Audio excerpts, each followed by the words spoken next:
Hello friends, আপনাদের সকলকে আমাদের চ্যানেলে স্বাগতম। আজকে আমি আপনাদের সাথে সম্পূর্ণ ভিন্ন একটি টপিক নিয়ে আলোচনা করব। আজকে আমি জানাবো গ্রামীণ ফোন সম্পর্কে। হ্যাঁ বন্ধুরা, আপনারা ঠিকই শুনেছেন, গ্রামীণ ফোন হলো বাংলাদেশের জনপ্রিয় একটি অপারেটর। সো চলুন বেশি কথা না বলে জেনে নেই গ্রামীণ ফোন সম্পর্কে। আর হ্যাঁ, প্লিজ যারা এখনো আমার চ্যানেলটি সাবস্ক্রাইব করেনি তারা প্লিজ এখনই আমার চ্যানেলটি সাবস্ক্রাইব করে বেল আইকনটি ক্লিক।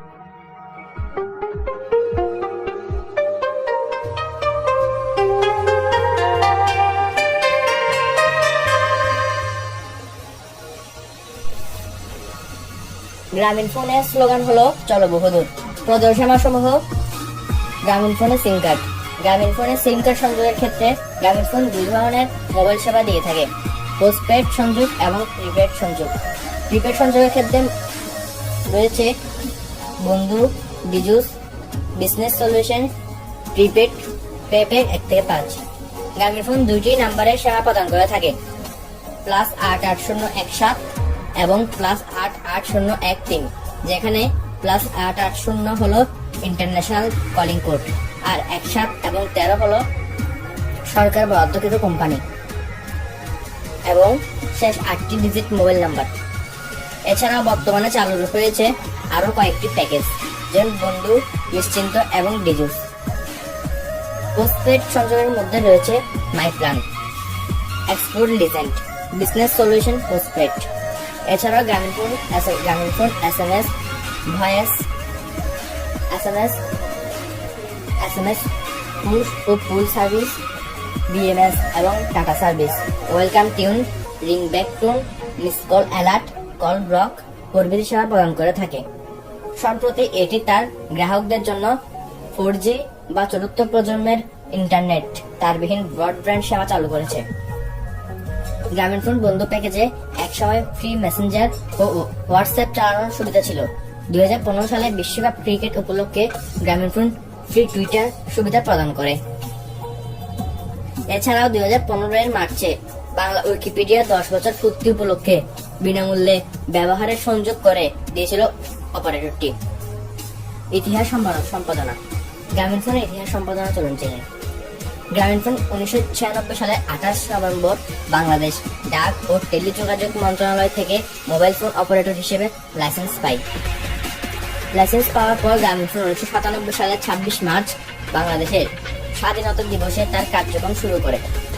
উল্লেখ্য যে এই অপারেটরটি বাংলাদেশের সবচেয়ে জনপ্রিয় এবং দেশের প্রত্যন্ত অঞ্চলেও উন্নত মানের সেবা প্রদান করে থাকে। বর্তমানে গ্রামীণ ফোনের গ্রাহক সংখ্যা প্রায় 7 কোটি। গত বছরেও 3G সেবা থাকলেও 2018 সালের ফেব্রুয়ারি মাসে চালু করা হয় 4G সেবা।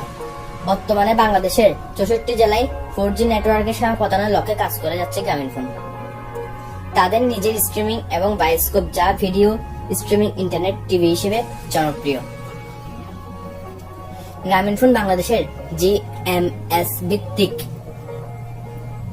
এটি মোবাইল ফোন সেবা প্রদানকারী কোম্পানি। এটি 1997 সালে 26 মার্চ থেকে কার্যক্রম শুরু করে। নরওয়েজিং কোম্পানির টেলিনর গ্রামীণ ফোনের 55.8% শেয়ারের মালিক। বর্তমানে 6,92,00,000 গ্রাহক নিয়ে গ্রামীণ ফোন বাংলাদেশের সবচেয়ে বড় মোবাইল ফোন সেবাদাতা কোম্পানি। গ্রামীণ ফোন বাংলাদেশের মোবাইল ফোন বাজারে 50%-এরও বেশি অংশ দখল করে আছে।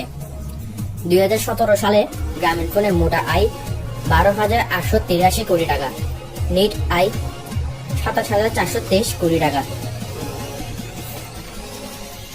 অন্যান্য অনির্দেশিত জাস কর্তনের জন্য নানা রকম প্রবল সমালোচনার মুখে সম্মুখীন হয়েছেন গ্রামীণ ফোন।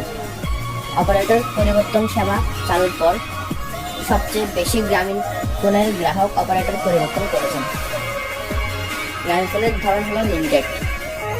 গ্রামীণ ফোনের শিল্প হলো টেলিযোগাযোগ। গ্রামীণ ফোন প্রতিষ্ঠিত হয় 1999 সালে এবং গ্রামীণ ফোনের প্রতিষ্ঠাতা হলো মোহাম্মদ ইউনুস ইকবাল কাদের। গ্রামীণ ফোনের সদর দপ্তর বাংলাদেশ, জিপি হাউস, বসুন্ধরা বাড়িধারা, ঢাকা 1229, বাংলাদেশ। গ্রামীণ ফোনের পণ্যসমূহ টেলিযোগাযোগ, ইন্টারনেট। আয় বৃদ্ধি 12,843 কোটি 2014 সালে। বিক্রয় আয় বৃদ্ধি 13,520 কোটি 2019 সাল। নেট আয় বৃদ্ধি 3,520 কোটি 2019। মালিক সমূহ Norway telecom ৫.৮%, Bangladesh Grameenphone telecom 34.2%, public 10%। উপলব্ধ বাংলা ইংরেজি সদর দপ্তর বসুন্ধরা, বাড়িধারা, ঢাকা। পরিবেষ্টিত এলাকা বাংলাদেশ। মালিক গ্রামীণফোন লিমিটেড। শিল্প স্ট্রিমিং। স্লোগান টিভি এখন পকেটে।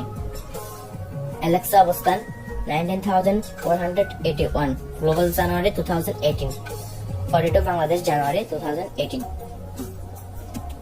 তো বন্ধুরা, আমার এই ভিডিওটি যদি এতক্ষণ দেখার জন্য ধন্যবাদ।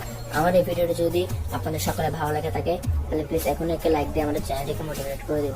আর যারা এখন আমার চ্যানেলটিকে সাবস্ক্রাইব করেন, যারা প্লিজ এখন আমার চ্যানেলটিকে সাবস্ক্রাইব করে বেল আইকনটি ক্লিক করে দিন। আর যারা সাবস্ক্রাইব করেছেন তাদেরকে অসংখ্য ধন্যবাদ। আজ এখানে বিদায় নিচ্ছি। নতুন তথ্য নিয়ে আসবো। আল্লাহ হাফিজ।